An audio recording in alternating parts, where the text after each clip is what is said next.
it going, guys? We are back in the video here, and this video is to announce that tomorrow NHL 24 will get their official cover reveal. If you guys do enjoy this video, we're gonna go over the past covers and who it might potentially be, and I want you guys to tell me who you think it should be or who you want to be in the comment section down below. Make sure you follow me on Twitch, Henreek, and make sure you subscribe if you have not already for more NHL 24 news. Let's hop into it now. So looking back at previous covers here, I mean, you got back in NHL 98, you got Peter Forsberg, NHL 99, Eric Lindros. I'm going to try to start getting to more of the current day here. I know a lot of you guys, I wasn't playing these games. I was way too young then.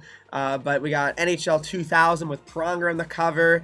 You got NHL 2001, all right, with Owen Nolan on the cover. 2002, you got Lemieux. I mean, there's been great players pretty much every year. Like, for the most part, they're not really going for average players, that's for sure. All right, and you got NHL 2003 again. I mean, these are just legendary players back in the day here. They were having on the cover.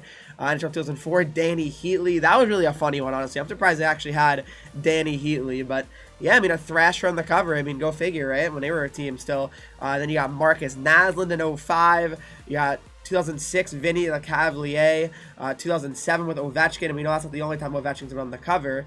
08, we got Eric Stahl. Eric Stahl was a good one. NHL 09, Dion Phaneuf. This is where, you start having, good players, but not like Hall of Fame players, I feel like. I mean, Stahl's really good. Is he a Hall of Famer? Probably not. Ovechkin is.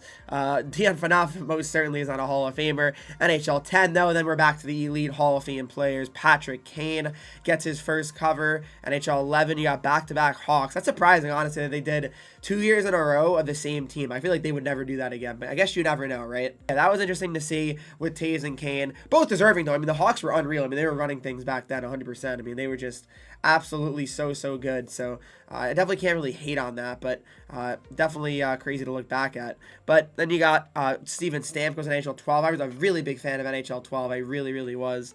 But again, guys, there's so many options there really are out there. There's guys like, again, McDavid, right? McDavid would make a lot of sense because he had 150 points, right? He has just had such a good season where, I mean, it would make no sense to say, oh, he doesn't deserve it. He's been on the cover already. I mean, he's been on since NHL 18, so it's been 6 years since he's been on the cover, and he's obviously the best player in the league. So I feel like McDavid would be really a fair one.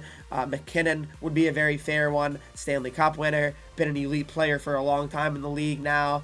Do they go 2 people on the cover again? Like, do they go male and female? I'm not sure. I mean, it really, there's so many potential ways they go about it. NHL 13, you got Claude Giroux. I love NHL 13. I really did. That's when I was really getting big into hockey in 2013. I was really becoming a huge fan, and my brother was a Flyers fan. So, yeah, I mean, it really was. It was fun. I mean, I really enjoyed this game. I used to just play Be a GM mode pretty much all the time, or Live the Life, or Be a Pro, whatever you want to call it at this time. That's really all I was really into at this time. It was really just such a fun thing. NHL 14, we all know, the GOAT, Martin Brodeur on the cover, and for the GOAT game, I mean, that really, I think that confirms Martin Brodeur is the GOAT goalie because NHL 14 was a GOAT game, right? I think that's just fair, though, right? I don't think you guys can argue with that. But, yeah, what a game that was. So much fun. And the last time a goalie's been on the cover, we're going on 10 years here without a goalie now if we don't have a goalie. And I really doubt we're going to have a goalie because who would it be, really? I guess you could go like Shesterkin or something or Vasi or something. But I don't think you're going to really get one of those players. But who knows? NHL 15, Bergeron just recently retired. I mean, what a legend. Unfortunately for him, he was on the cover of the worst NHL game ever, at least on the new gen. I guess Xbox 360 was okay and PS3, but let's be real. Everyone was kind of getting the game for next gen because, I mean, everyone got the consoles, right? So it would be kind of still to get the old gen version. So NHL 15 was a really bad game. NHL 16, you got Jonathan Toews. It was better. They added ESHL back into the game. I mean, I can't believe they didn't have ESHL in the game in NHL 15 on next gen. That's absolutely ridiculous. But NHL 17, here we go. You start getting custom like ESHL club. Like, you can make your jersey. So even NHL 16, they had ESHL. You can even do custom jerseys and stuff. It's crazy, honestly, like how hard like it is like for these. I guess for them to like add these things into the game, it's kind of interesting. But Tarasenko on NHL 17, what a game! I love NHL 17 so much. Probably the most I played a game without being like a streamer or a YouTuber like full time, So it was a ton of fun for sure. I really enjoyed this game. NHL 18, as I mentioned, Connor McDavid most certainly would deserve another cover because of just how good he truly is right now. Again, other guys that you could really consider for the cover, I would say. You got guys like Jack Hughes. I mean, as a Devils fan, yeah, I'm biased. I'll admit, I'm biased. I think Jack Hughes would be a really sick option for it. But there's just so many great names out there where you can't really 100% say like, oh, it wouldn't be fair for them. I mean, there's so many good players that are deserving of being on the cover. Let's be honest here. There really are. So we'll see. But NHL 18 was McDavid. NHL 19 Subban. What a player he is. I think that's the last defenseman to be on the cover is PK Subban. So he was really good still this time, but he really fell off quickly, unfortunately. He's out of the league now already, right? I mean, go figure, right?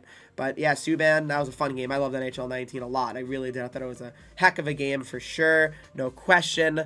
NHL 20, we have Matthews. I mean, we all know that was a good game too. I really enjoyed NHL 20 pretty thoroughly, I have to admit. NHL 21, Ovechkin. This is where it started going downhill a little bit. I don't know. NHL 21 was okay. It was very similar to 20, but I probably would say it's a little bit worse gameplay-wise, in my opinion, at least. But, yeah, I mean, for the most part, NHL 21 was not amazing. NHL 22, we got Matthews again. I know people were really not happy about that, saying, oh, I have a same cover athlete. I mean, it is kind of crazy, I'll admit, having the same cover athlete literally, like, within the last 2 years. That's the crazy part. It's not about Matthews being on it again, but how soon after he was already on it, I think, is kind of what people were not too happy about. But, yeah, that was Matthews. Yeah, there you go. It even says not only was it puzzling back-to-back game covers. Yeah, exactly. It definitely was surprising. NHL 23, you had Zegras and Saranac. So, again, I don't hate them being on the cover. It just, honestly, the cover in general is pretty bad. Like, why are they outside, I guess because, again, California for Zegras, right? But I don't get it. The palm trees, it doesn't really make sense to me because, again, realistically, I mean, it's hockey. Their background should be probably on the rink. If they were both on the ice or something like that, or action shots of them playing in a game, okay, that would make more sense. But it was kind of a weird cover. Let's be real, NHL 23. I guess that's why the game wasn't good, right? So EA actually had a tweet here before that was saying who will be on the NHL 24 cover, find out tomorrow. And it was a lot of, like, the players saying who they think is going to be on it. Like Matthews was talking about it, Hughes. But unfortunately, it looks like that the video is not working anymore. I'm not exactly sure what happened there, but yeah, unfortunately, it does not play. I wanted to play it for you guys to watch in the video, but it looks like it does not work. So it happened, right? It happened. What are you going to do about it? All right, guys, thanks so much for watching the video. Who do you think is going to be on the cover? Tomorrow, we're going to find out. Make sure you do leave a like, subscribe if you have not already. Follow me on Twitch, Henreek, Instagram, Twitter, TikTok, Henreek with 3 E's. And join the Discord to talk to me. Follow and subscribe to the channel. And I'll see you guys in the next video.